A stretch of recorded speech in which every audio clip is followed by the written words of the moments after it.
I think Will Smith, he did kind of a somewhere in my dreams. I think it's a dream for all of us right now. As a final closing thought,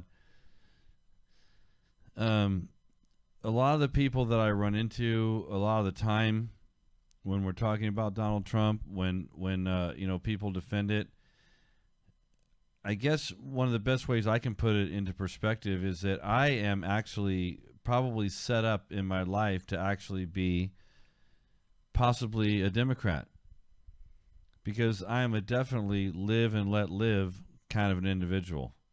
Believe in that. I believe people should have freedoms, very obvious freedoms, where, inside your home you can do what you want to do. Your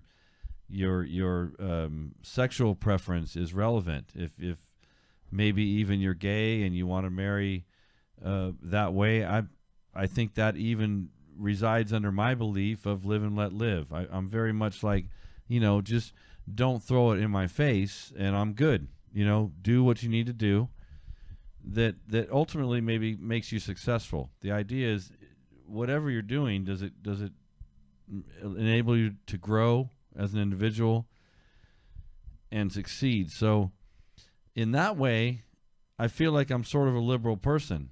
I believe that people need to be able to seek alternative medicines, and even, spiritual freedom, religious freedom. I believe in a lot of those things. What I don't believe in is the global initiative, the idea that somehow we need to have this open border society where everybody's on the same level.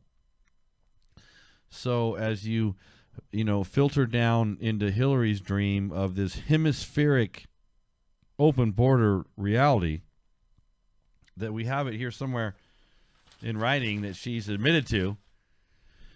That's her dream. She's admitted privately through the WikiLeaks. You can see as she's giving these speeches to these private people, which she admits, as long as I am speaking privately, I can say whatever I want to say, right? So this is what she's saying. She's saying there's this bigger idea that we can only handle privately, that there should be a global initiative. There should be this sort of global thing going on. So that's a huge problem when it comes down to the idea, if you believe what I do, that let me try and put it this way. If 75% of the world is trying to move to America, why are they doing that? Because it's probably better than some certain percentage of the world. So why does it make sense that we would allow people to come in and try and change sort of our vision of the country? But, it goes deeper than that.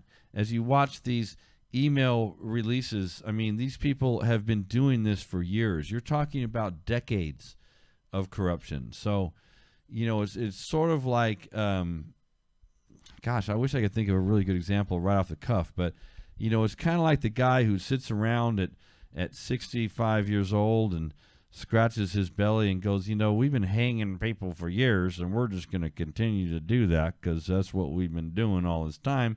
And I don't want to simplify what I'm talking about, but that's kind of what we're looking at here. Unfortunately, the email leaks are causing controversy because of the way they're coming out, but they're real. The emails are real. There's misspellings in there, and there is no proof from anyone that they're not real. So if you just accept that as even maybe as a good chance they're real, and as I like to say, there's no way that, can you imagine any single, I always like to say, as we go through hundreds and hundreds of pages of stuff, one of these pages, if it was Donald Trump, would be blown up for like a week, and still we're ingesting thousands of emails a day,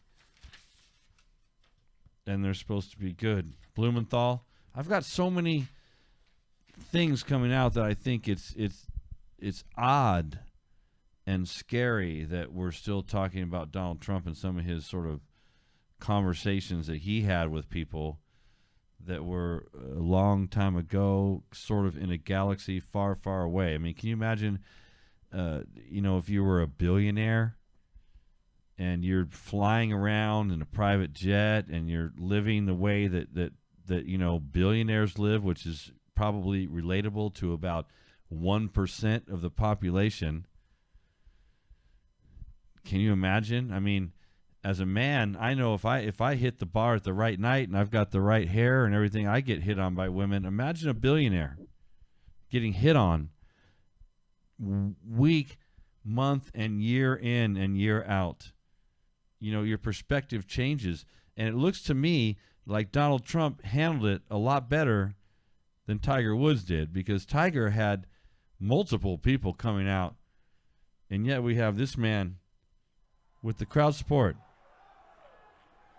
setting records, this breaking is well records. Documented, and the establishment that protects them has engaged in a massive cover-up of Who talks like widespread this? criminal activity at the State Department and the Clinton Foundation in order to keep the Clintons in power. You can almost come into the Trump, and these are rallies he does every day. He talks about all of these things, 1-2 hours of this. I've been watching it for weeks, and it's real. It is real, folks. So it's time to get your head around the idea that maybe every 100 years or so it's time for revolution. It's time for a cleaning house of what's going on, and that's where we are right now as Donald Trump spells it out on a daily basis. Are capable of anything. And at the same and time, so now we address the Hillary slander and Clinton libels. just wants to lowball everything. We'll be back. Bond Factor